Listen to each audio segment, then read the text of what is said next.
Bismillahirrahmanirrahim. Assalamualaikum warahmatullahi wabarakatuh.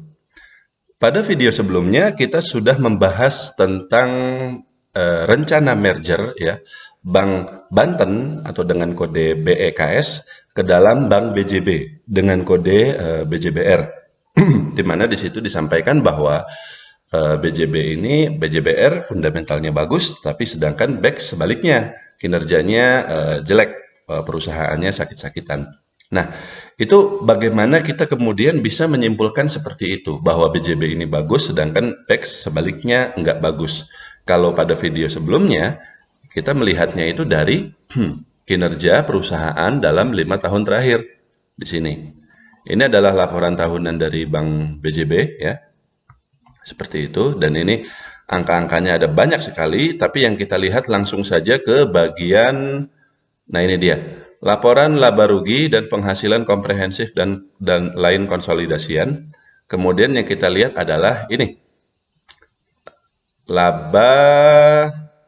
total laba rugi yang dapat diatribusikan kepada pemilik entitas induk ya. Dan dalam hal BJB ini bisa kita lihat angkanya dari tahun 2014 sampai 2018, actually sampai tahun 2019, angkanya cukup konsisten, cukup besar, 1,1 triliun, 1,3, sempat turun lalu naik lagi. Dan BEX sebaliknya, dalam 5 tahun terakhir dari 2014 sampai 2018 dan juga sampai 2019 perusahaan rugi terus. Nah ini nih ya. Tadinya ruginya 120, jadi 331, 405 miliar, dan seterusnya. Jadi kalau misalnya BJB konsisten profit, BEX konsisten rugi. Sehingga dari sini ya bisa langsung disimpulkan bahwa BJB ini bagus, BEX nggak bagus. Seperti itu. Nah, namun kalau misalnya kita ingin analisa lebih detail lagi ya, lalu adakah bagian-bagian tertentu dari laporan keuangan yang harus kita baca? Itu pertanyaannya. Dan adakah cara cepatnya seperti itu? Nah, maka pada video kali ini kita akan membahas hal tersebut. Cara cepat analisa fundamental saham perbankan dalam hal ini dari sisi laporan keuangan. Sebenarnya tentu saja kalau kita mau menganalisa yang komprehensif, maka yang kita baca tidak hanya laporan keuangan, tapi juga ini tadi ya, laporan tahunan, kemudian ada materi public expose, pengumuman perusahaan, dan seterusnya. Meski demikian, laporan keuangan adalah dokumen pertama sekaligus dokumen yang paling penting yang harus kita baca dalam menilai kualitas fundamental sebuah perusahaan, lalu kemudian menilai apakah sahamnya layak investasi atau tidak. Jadi dalam video kali ini kita akan fokus pada cara membaca laporan keuangan ini saja. Nah, kita langsung saja. Laporan keuangan perbankan itu ada dua versi. Yang pertama adalah versi full ya, dan yang kedua adalah versi bukti iklan. Dan yang kita lihat itu adalah versi bukti iklan laporan keuangan. Lihatnya di mana?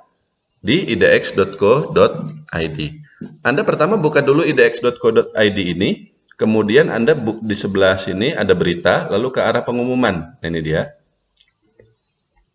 Kemudian di sini kita klik, kata kuncinya adalah laporan keuangan, lalu kode sahamnya, kode saham bank itu tadi ya.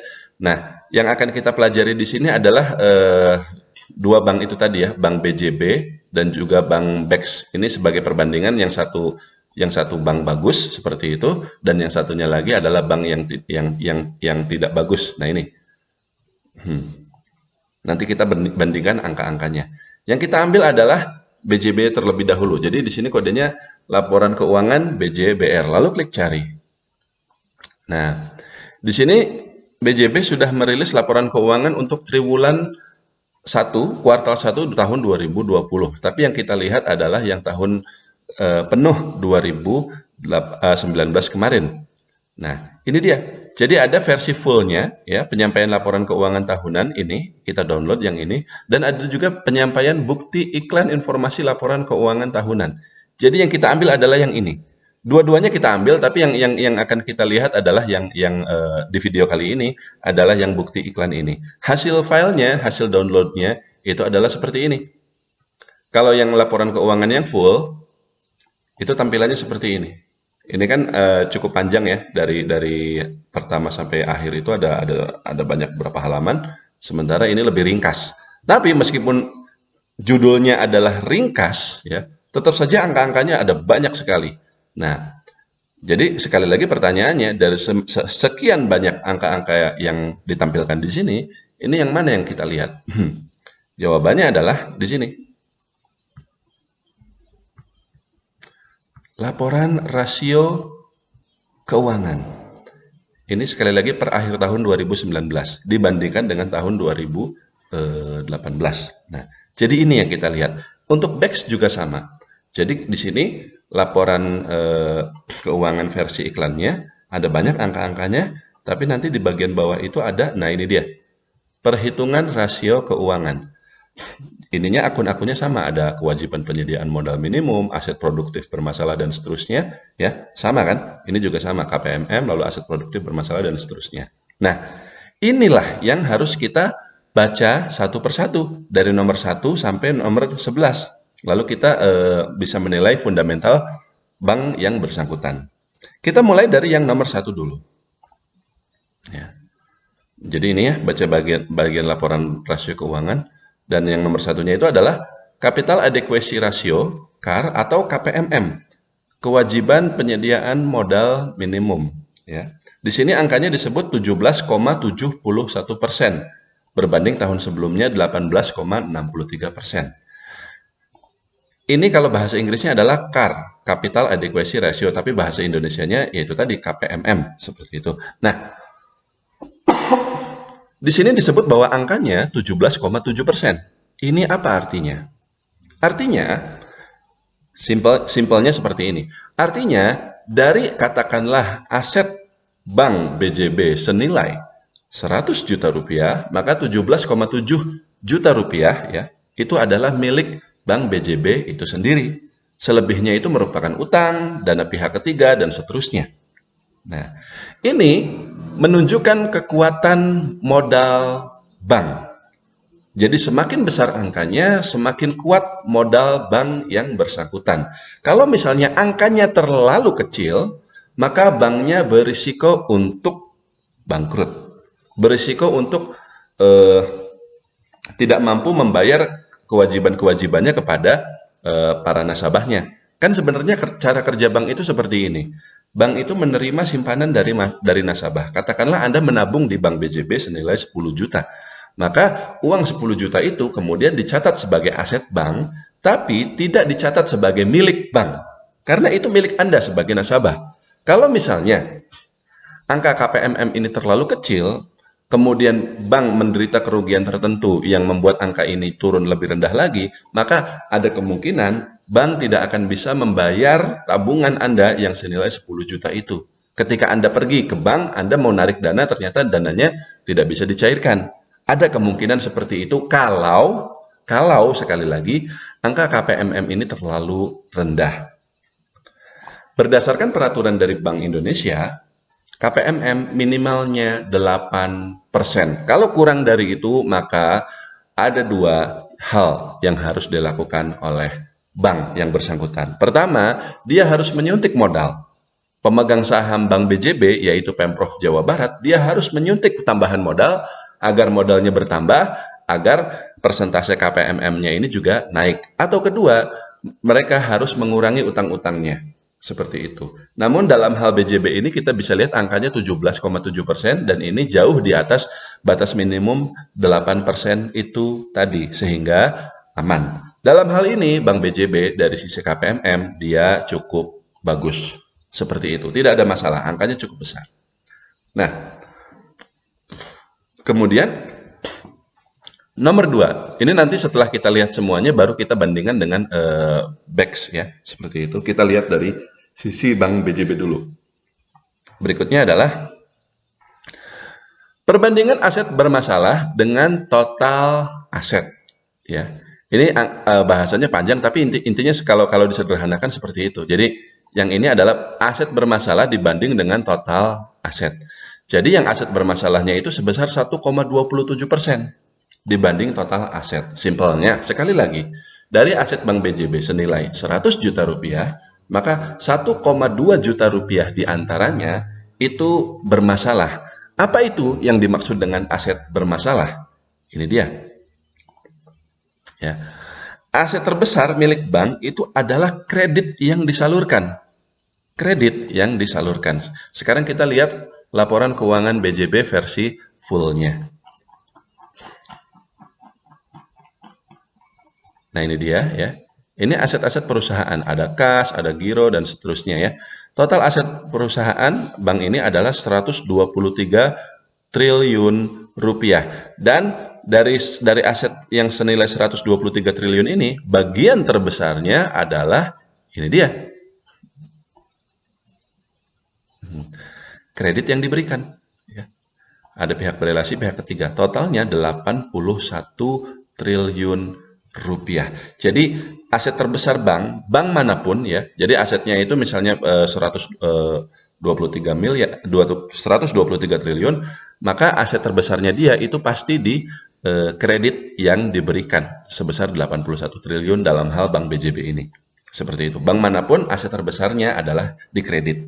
Nah, kredit ini jadi bank memberikan pinjaman ya kepada orang, kepada perusahaan dan seterusnya.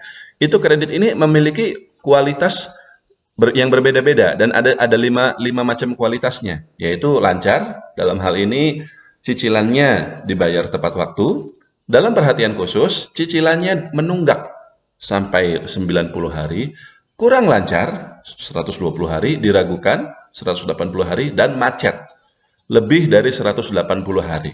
Sebenarnya angka-angka jumlah hari di sini adalah patokan untuk lebih mudahnya aja ya. Jadi sebenarnya kalau misalnya yang disebut dengan kredit macet itu bukan hanya utangnya itu sudah tidak bisa ditagih lebih dari 180 hari, melainkan ini dia. Kredit macet itu adalah sudah tidak bisa ditagih sama sekali atau tidak dapat dipastikan kapan akan dibayar oleh peminjamnya. Tapi sebelum sebuah kredit diakui sebagai macet, maka dia biasanya dicatat sebagai kurang lancar dulu.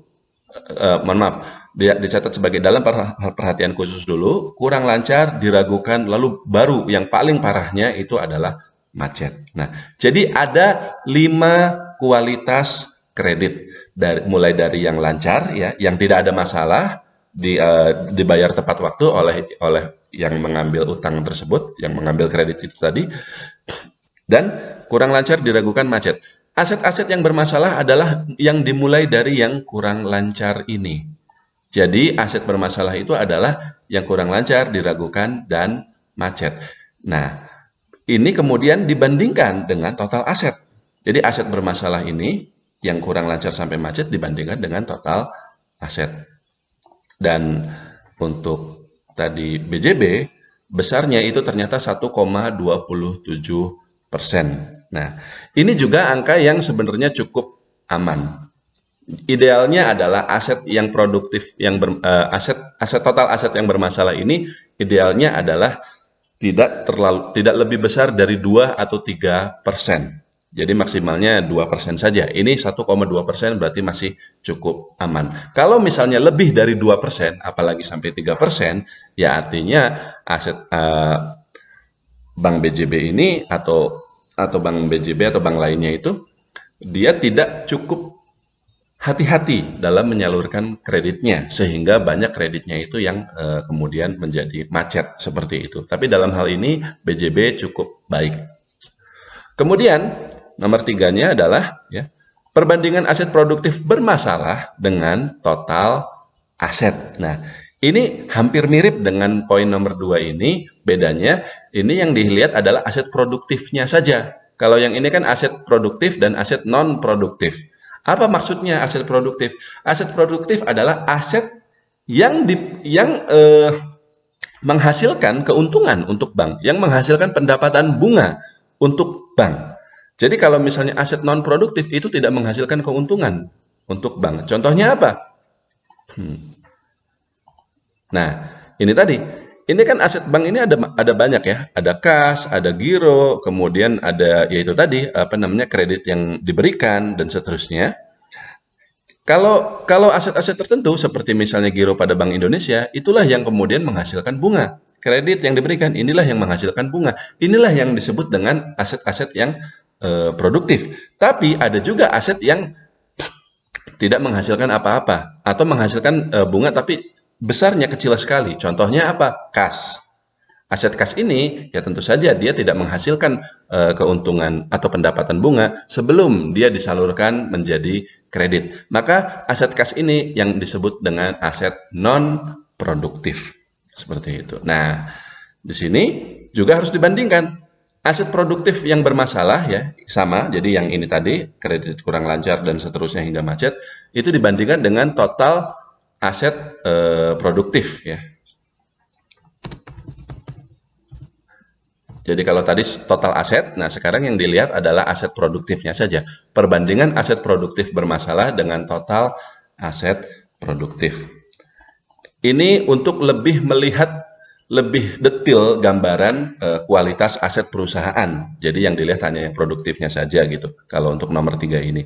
Dan angkanya di sini adalah juga cukup rendah, 1,3%. Jadi dalam hal ini PJB itu cukup aman dari sisi aset produktif. Persentase aset produktif bermasalahnya tidak terlalu besar. Kemudian nomor 4. Cadangan kerugian penurunan nilai atau CKPN aset keuangan terhadap aset produktif. Angkanya 0,68%. Nah, apa itu yang dimaksud dengan CKPN? Kalau Anda googling istilah CKPN ini, maka penjelasannya sangat-sangat tidak mudah untuk dimengerti oleh orang awam. Tapi di sini saya mencoba menuliskannya dengan bahasa yang sederhana. Ya. CKPN itu adalah dana yang harus dicadangkan bank jika terdapat aset piutang kredit dan lain-lain ya. Jadi aset itu bisa piutang kredit ya atau kredit yang diberikan itu tadi. Nah, ini di sini ini adalah bisa juga dicatat sebagai piutang kredit ya.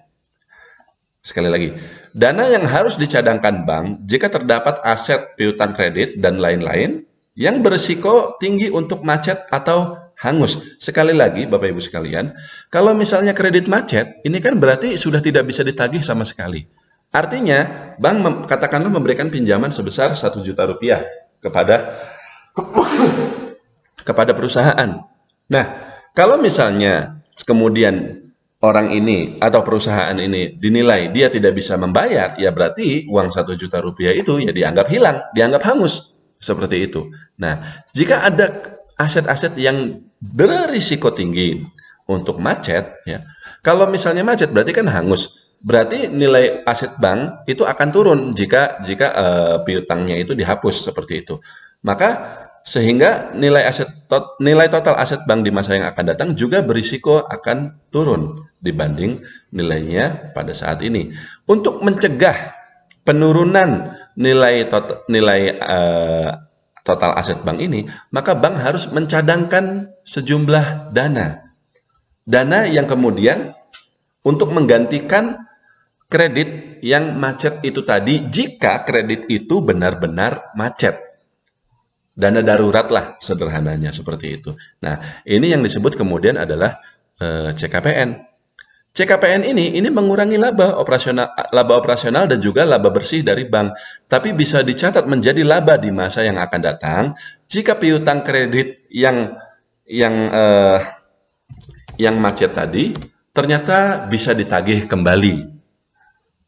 Contohnya ya, untuk lebih jelasnya kita bisa lihat lagi di sini.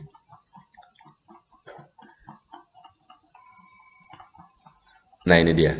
Ini adalah laporan laba rugi dan penghasilan komprehensif lain konsolidasian untuk Bank BJB.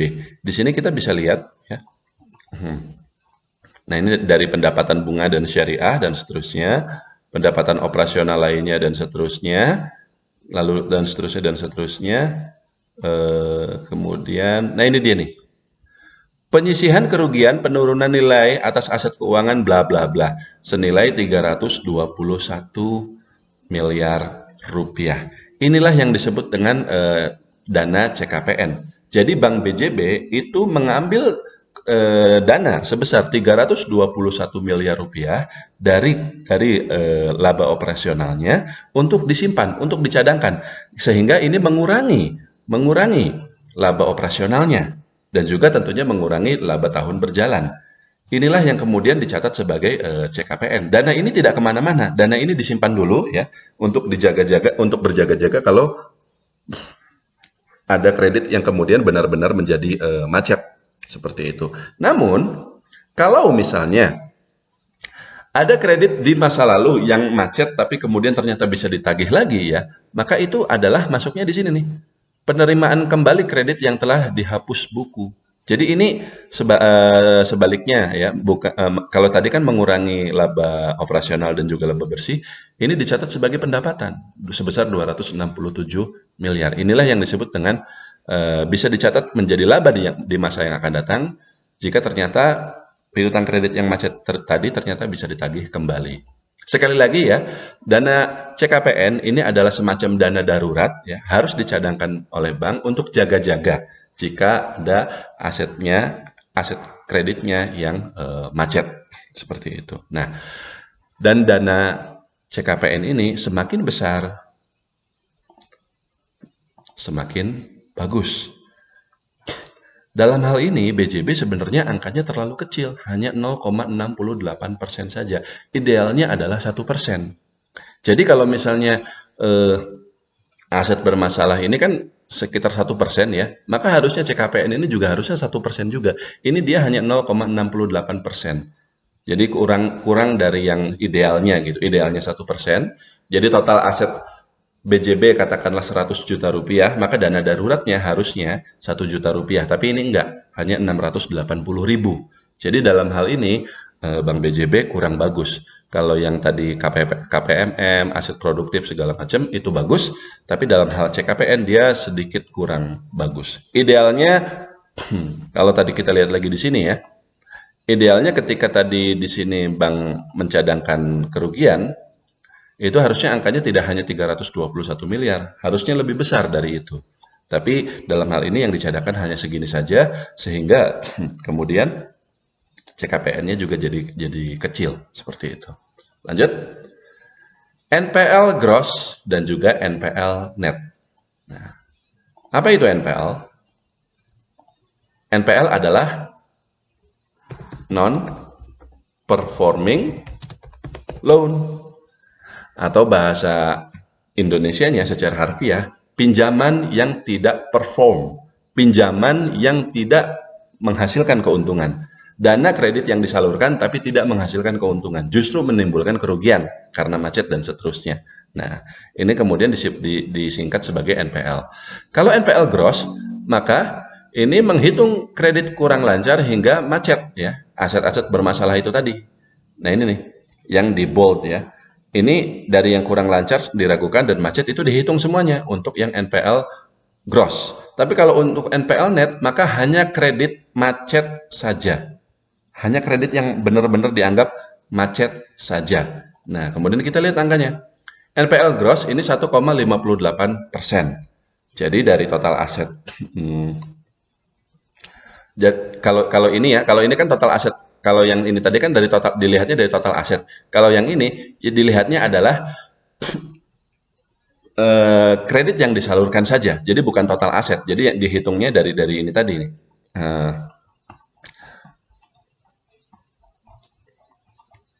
Mana itu tadi? Nah, ini dia.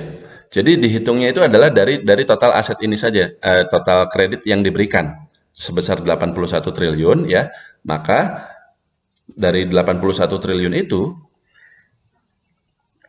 1,58% diantaranya itu adalah bermasalah ya, mulai dari kurang lancar, diragukan dan macet.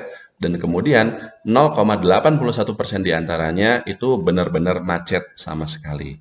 Nah, idealnya NPL gross ini juga harusnya angkanya tidak terlalu besar. Harusnya kurang dari 2%. Dan dalam hal ini ya cukup bagus dia.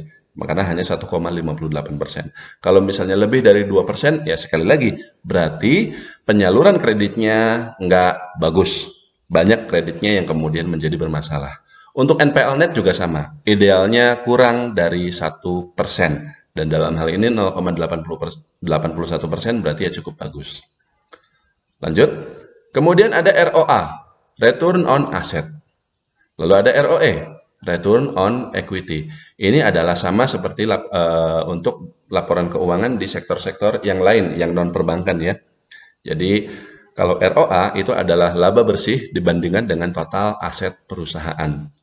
Hasilnya adalah 1,68%. Kalau ROE 16,51%. ROE idealnya adalah 15% atau lebih. Dalam hal ini BJB juga cukup bagus. ROA juga sama. Idealnya adalah 1,5% atau lebih. Dan dalam hal ini dia 1,68%, berarti cukup bagus. Perusahaannya cukup menguntungkan. Kalau misalnya ROE BJB kurang dari 15%, ya berarti labanya terlalu kecil. Berarti perusahaannya tidak cukup bagus. Lanjut.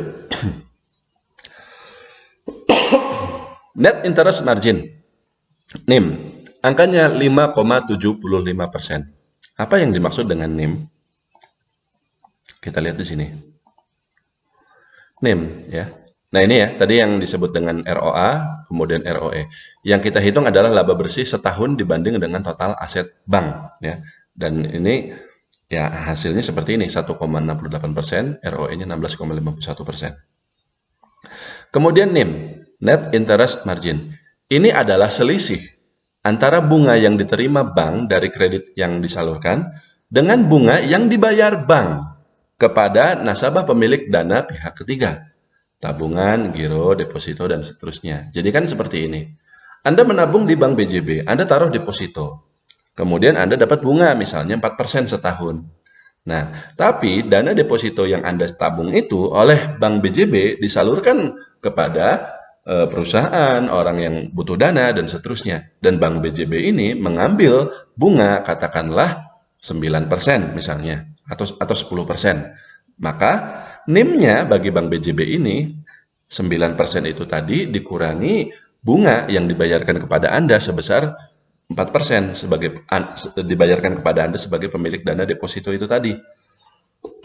Maka NIM-nya adalah 9 dikurangi 4% sama dengan 5%. Jadi seperti itu. Selisih antara bunga yang diterima bank dengan bunga yang dibayar bank kepada nasabah pemilik dana. Dalam hal ini BJB NIM-nya adalah 5,75%. Nah, idealnya NIM ini adalah 5% atau lebih tinggi. Semakin tinggi, ya berarti semakin bagus. Keuntungan yang diperoleh bank berarti semakin besar. Tapi kalau misalnya NIM-nya terlalu kecil, maka ada dua kemungkinan. Satu, perusahaan dia tidak mampu memperoleh dana pihak ketiga pada harga yang murah. Kalau misalnya Anda nabung di bank-bank yang kecil-kecil, itu biasanya mereka harus memberikan bunga deposito yang tinggi agar orang mau naruh deposito di situ. Hal ini berbeda dengan katakanlah Bank BCA atau Bank BRI atau Bank Mandiri atau Bank BNI. Jadi bank-bank yang besar. Kalau bank-bank yang besar itu mereka tidak perlu menawarkan bunga yang terlalu tinggi kepada nasabahnya, ya. Deposito 3%, 4% mereka nasabah sudah senang. Hasil NIM-nya jadi besar seperti itu. Nah, tapi dalam hal ini BJB untuk ukuran bank yang sebenarnya bukan bank besar, dia NIM-nya cukup bagus, di angka 5,75%. Lanjut. Kemudian ada di sini BOPO, ya. Biaya operasional terhadap pendapatan operasional. Ya ini ya dari ini cukup jelas ya. Jadi biaya dibanding pendapatan. Angkanya 84,23%. Semakin kecil angkanya, ya berarti semakin bagus kinerja perusahaan, semakin efisien. Jadi dari pendapatan berapa, bebannya hanya berapa, seperti itu. Idealnya memang sekitar 80% saja. Kalau misalnya BOPO-nya lebih dari 100%, ya berarti tekor. Berarti biayanya lebih besar daripada pendapatan, tapi ini enggak. Jadi biayanya lebih kecil, dalam hal ini 80%. Sekali lagi untuk BOPO ini semakin kecil angkanya berarti semakin bagus. Kemudian terakhir adalah loan to deposit ratio, LDR. Ini adalah perbandingan pinjaman yang diberikan atau kredit yang diberikan dibanding dengan dana pihak ketiga, tabungan, deposito, dan giro yang diterima oleh bank. Dan di sini angkanya adalah 97,8%. Artinya, dari katakanlah tabungan yang diterima Bank BJB dari para nasabahnya sebesar 100 juta rupiah, maka 97,8 juta rupiah diantaranya itu disalurkan kembali dalam bentuk kredit ke perusahaan, ke perorangan, dan seterusnya. Untuk LDR ini idealnya adalah angkanya 90 sampai 100%. Kalau lebih dari 100% artinya pinjaman yang diberikan itu lebih besar daripada dana pihak ketiga yang diterima, dan itu tentu saja berisiko. Bagaimana kalau misalnya pinjaman itu sebagian ada yang macet? Berarti kan nanti bank tidak bisa membayar kewajibannya kepada nasabah. Seperti itu.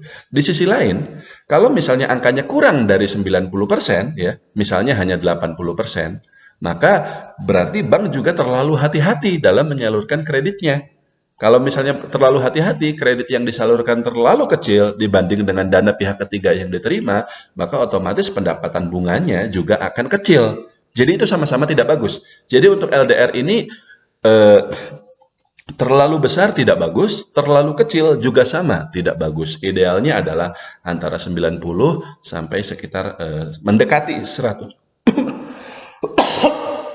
Mendekati 100%. Jadi jangan sampai 100% banget, tapi mendekati saja. Kalau misalnya sampai 100%, apalagi lebih dari itu, yaitu berbahaya seperti itu. Nah, setelah LDR ini ada NFSR, ada LCR, dan seterusnya, tapi ini tidak penting. Jadi sebenarnya yang penting adalah yang nomor 1 sampai dengan nomor 11. Dan dari 11 indikator ini, kita lihat semuanya cukup bagus ya, kecuali yang poin nomor 4 ini. CKPN-nya terlalu rendah. Jadi, kita bisa simpulkan bahwa Bank BJB dalam hal ini adalah bank berfundamental yang bagus, seperti itu. Kemudian sekarang kita bandingkan dengan BEX. Ya. BJB bagus, tapi BEX tadi di video sebelumnya kita katakan tidak bagus. Nah, bagaimana kita bisa menyimpulkan bahwa BEX ini tidak bagus? Ya udah, kita lihat angka-angkanya di sini. Nomor 1. Kewajiban penyediaan modal minimum. Angkanya ternyata hanya 9% untuk Bank Banten ini ya. Dan ini mepet sekali dengan batas minimum dari Bank Indonesia sebesar 8%. Jadi memang BEX ini dia kesulitan modal. Modalnya terlalu kecil. Kalau misalnya angka ini turun dari sebelumnya ya, dari tadinya 10% sekarang tinggal 9%.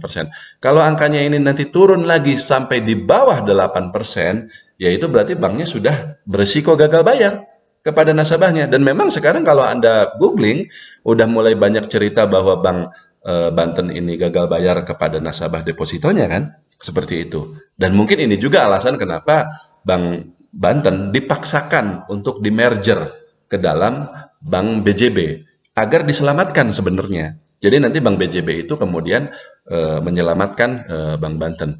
Jadi dari sisi KPMM ya, kalau misalnya kita bandingkan dengan BJB, sekali lagi BJB ini angkanya sangat kuat di 17%, tapi BEX ini dia hanya 9%. Kalau turun lagi, maka ada risiko banknya harus dilikuidasi, banknya bisa bangkrut seperti itu. Kemudian dari sisi aset bermasalah dibanding dengan total aset. Angkanya ternyata sangat besar. Jadi banyak sekali aset-aset dari Bank Banten ini yang bermasalah. Tidak hanya kreditnya, tapi juga aset-aset yang lain. Mencapai 4%. Kalau tadi kan disampaikan untuk BJB itu hanya 1% sekian. Ya. Dan ini cukup bagus. Tapi untuk BEX, dia angkanya sangat besar, mencapai 4%. Untuk yang aset produktifnya juga sama, mencapai 4%. Lalu kemudian dari sisi CKPN. Nah, ini CKPN-nya cukup bagus. 1,97% ya. Tapi tetap ini cadangannya ya kalau dibandingkan dengan aset yang bermasalahnya ya kurang. Harusnya lebih besar dari itu. Jadi sebenarnya meskipun CKPN-nya cukup besar tapi ini masih kurang dibanding dengan aset persentase aset bermasalahnya. Kemudian kredit macet. Yang grossnya itu 5% dan yang netnya kredit yang benar-benar macetnya itu 4%. Ini sekali lagi juga sangat buruk. Maksimal NPL itu yang NPL net itu 1% saja, tapi dalam hal ini BEX mencapai 4%. Jadi dia banyak sekali kredit-kredit yang macet seperti itu. Kemudian ROA-nya minus. ROE-nya juga sama, minus. Kenapa dia minus? Ya karena perusahaannya rugi. Ya berarti dari sisi ROA dan ROE ini juga dia jelek. Kemudian NIM.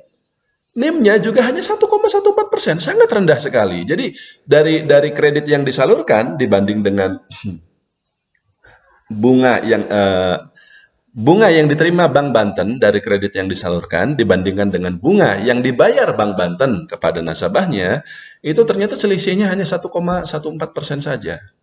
Jadi ini juga jelek seperti itu. Kemudian BOPO-nya di atas 100%, ya berarti tekor. Dari pendapatan 100 juta rupiah, biaya operasionalnya 129. Ya bagaimana perusahaan tidak rugi kalau kayak gitu? Berarti dari BOPO ini juga jelek. Dan dari LDR, nah ini baru agak benar. Dari LDR ini 95%. Ideal.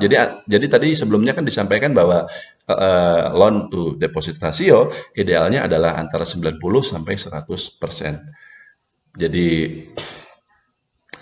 kalau kita bandingkan ya, kalau BJB itu tadi semuanya bagus kecuali yang CKPN ini tadi, kalau yang BEX semuanya kurang bagus, semuanya buruk kecuali yang loan to deposit ratio. Dari sinilah kemudian kita menyimpulkan bahwa BJB itu bagus, sedangkan Bank Banten atau BEX itu tidak bagus. Fundamentalnya jelek. Ya itulah kenapa kemudian sahamnya juga di 50 perak, nggak bergerak-bergerak. Seperti itu. Nah, kemudian, lanjut lagi. Angka-angka yang ditampilkan di tabel mungkin berbeda dibanding dengan jika Anda menghitung secara manual. Dan itu adalah karena pada prakteknya, rumus untuk tiap-tiap indikator yang tadi dibahas di atas, itu lebih rumit dibanding yang dijelaskan di sini. Contohnya, rumus sederhana ya, yang untuk CAR itu, yang KPMM itu tadi, Capital Adequacy Ratio, itu adalah ekuitas dibanding dengan total aset. Contoh ya, di sini.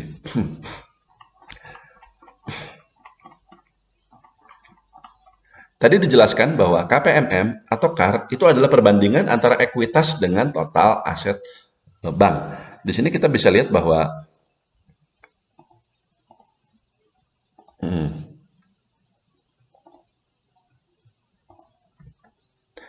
total ekuitas Bank BJB itu 12 triliun. Kemudian total ekuitasnya itu 123 triliun. Nah, sehingga kalau misalnya ini kita dibagi ini lalu dikali 100%, hasilnya adalah 9,7%. Nah, ini kan kok beda banget dengan yang tadi ya, yang KPMM yang ditampilkan di tabel sebesar 17,71%. Jadi rumus sederhananya hasilnya cuma 9,7, tapi kalau yang dilihat di tabel kok 17,7%. Jadi ini bagaimana? Apakah ini angkanya salah atau bagaimana? Enggak, karena itu tadi. Memang rumus sederhananya begini ya, tapi sebenarnya rumus yang benarnya, rumus yang sesungguhnya itu lebih rumit. Yaitu apa? Kapital tier 1 ditambah kapital tier 2. Kapital tier 1 itu artinya begini. Nah, kapital tier 1 itu adalah modal ditempatkan dan disetor dan juga tambahan modal disetor. Ini dia. Kemudian kapital tier 2 adalah ya ini tadi, surplus dari evaluasi aset tetap, keuntungan atau kerugian dari nilai aset keuangan dalam kelompok tersedia untuk dijual. Ini juga aneh-aneh dan seterusnya, saldo laba dan seterusnya. Ini sekali lagi ya, kapital tier 1 dan juga kapital tier 2 ada perhitungannya. Kemudian bukan juga dibagi dengan total aset, tapi dibagi dengan aset yang diboboti dengan risikonya. Jadi risk weighted asset. Ini juga rumusnya panjang lagi. Silakan Anda googling seperti itu. Tapi intinya kalau misalnya kita pakai rumus yang ini dan dengan perhitungan yang juga bukan sedikit lebih rumit ya, tapi bisa dibilang malah jauh lebih rumit seperti itu, maka barulah hasilnya adalah yang 17,71% itu tadi. Seperti itu. Jadi kalau misalnya kita hitung secara manual, angkanya mungkin beda. Tapi itu bukan berarti angkanya salah, karena sebenarnya rumus untuk tiap-tiap indikator yang disampaikan di sini, mulai dari nomor 1 sampai dengan nomor 11, itu jauh lebih rumit pada prakteknya seperti itu. Dan kita tidak perlu menghitung semua rumus-rumus yang rumit tersebut karena angkanya semuanya sudah disajikan di sini. Seperti itu. Jadi kalau memang angkanya disajikan dan bagus gitu ya, ya berarti bagus. Sedangkan kalau misalnya seperti Bank Banten ini angka-angkanya disajikan semuanya kurang bagus ya, cuman LDR doang yang bagus di sini, ya berarti dia nggak bagus. Berarti Bank BJB ini dia layak invest, tapi kalau Bank Banten tidak, dia tidak layak invest. Oke, kurang lebih seperti itu.